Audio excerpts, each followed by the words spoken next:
Imagine your own home, the one place you're supposed to feel completely safe, slowly turning against you. Welcome to today's Explainer, where we are diving headfirst into one of the most chilling viral Reddit horror stories out there. It's a brilliant piece of writing that systematically deconstructs a totally mundane annoyance into just pure, inescapable terror. We're going to break down the exact timeline of this terrifying psychological collapse. But before we get into the thick of it, let me ask you a question. Have you ever found a note you wrote to yourself, but you have absolutely zero memory of actually writing it? You know, maybe a random grocery list or a quick reminder scribbled on a sticky note. Usually it's just a harmless lapse in memory, right? Well, in this story, that very common, very human experience is twisted into the ultimate source of dread. Keep that in the back of your mind as we go. All right, let's set the scene. Our story centers on a night shift worker living in a super cheap ground floor apartment with paper-thin walls. And working the night shift means they're completely isolated. I mean, they are awake while the rest of the world is asleep and vice versa. So even though they're physically surrounded by people in this crammed old building, they are completely disconnected from normal, everyday rhythms. And because those walls are so thin, they basically know their neighbors purely by the ambient sounds they make. Upstairs, there's this couple that is literally always arguing. Next door, there's an old guy who lives in a green bathrobe and blasts his TV at all hours. And downstairs, a woman who constantly plays the exact same song on the piano, and she plays it really badly. She never gets it right. But, you know, it establishes this baseline of everyday noise that makes the apartment feel lived in and predictably annoying. Then, out of nowhere, the nightmare actually kicks off. The protagonist finds a simple, folded piece of paper slipped right under their front door. And written on it, in this really neat cursive handwriting, is a message. You need to stop leaving the window open at night. Now, imagine waking up to that. It's oddly specific, definitely a little invasive, but not outright supernatural, right? It just reads like a passive-aggressive note from a nosy neighbor. Now, our protagonist is naturally super meticulous about security. Knowing their ground floor window faces out into a dark alley, they always keep it locked. In fact, they specifically remember checking it twice that very morning before leaving for work. So, satisfied that their space is totally secure and the window was undeniably closed, they do what any of us would do. They dismiss the note as a weird mistake meant for someone else, and they toss it in the trash. But get this. The very next morning, the exact same note on the exact same type of paper with the exact same neat handwriting appears under the door again. Boom. The rationality of the previous day is just totally shattered. Someone is intentionally leaving these messages for them. So they go back and confirm the window is locked, the front door is locked, and that absolutely nobody has been inside their apartment.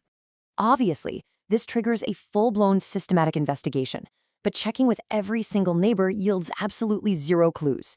The old man in the green bathrobe denies it. The arguing couple upstairs who barely even realize the protagonist exists, they deny it too. And the woman downstairs who rarely leaves her place and just endlessly plays that awful piano also swears she didn't write it. Every single logical suspect is completely ruled out. Day after day, these notes just relentlessly arrive, and it builds this creeping, suffocating paranoia. Every single morning, the note is there. The protagonist starts double-locking the window, barricading it with a heavy chair, even standing out in the dark alley just to stare at it. By day 4, severe sleep deprivation is really setting in. In a completely manic state, they try to write down the dates to keep track of things, but they keep frantically scribbling the wrong numbers across the entire page. In a totally desperate bid for help, they actually take photographic evidence straight to the landlord. And his response? It's probably just kids messing around. He gives them that specific, condescending tone reserved for when someone just really doesn't want to deal with your problem. This total dismissal isolates our narrator entirely. They are completely alone in their terror, with zero support system, trapped in a place that suddenly feels incredibly dangerous. So, desperate to catch this stalker in the act, they decide to just stay up.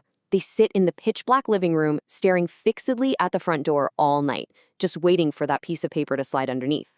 But nobody comes. Finally, at 4 a.m., the sheer physical toll of all that extreme paranoia and sleep deprivation wins out, and they just collapse into an exhausted sleep.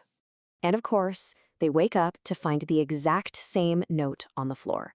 But this time, something is deeply, horrifyingly different. They walk over to the window. The chair is still perfectly in place.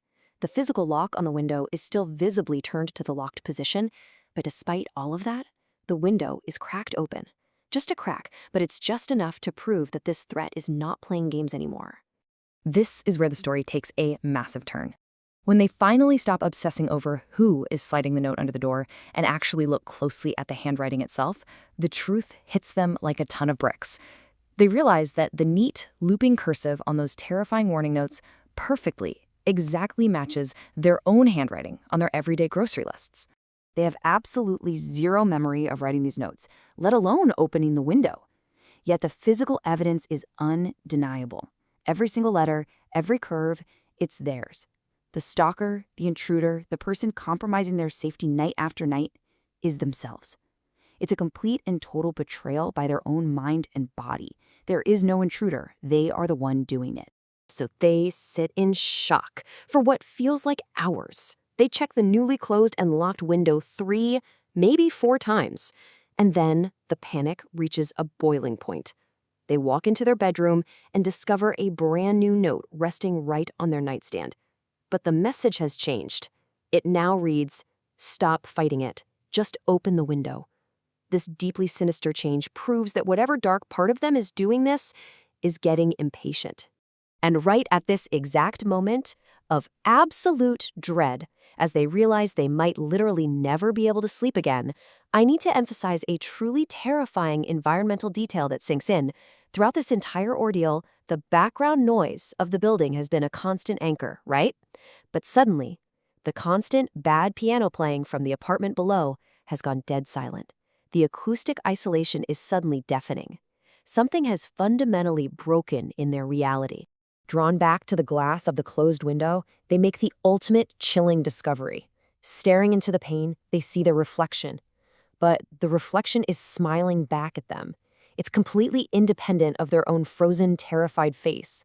This entity isn't just a sleepwalking subconscious. It's something distinctly separate, trapped on the other side of the glass, and it's wearing their face.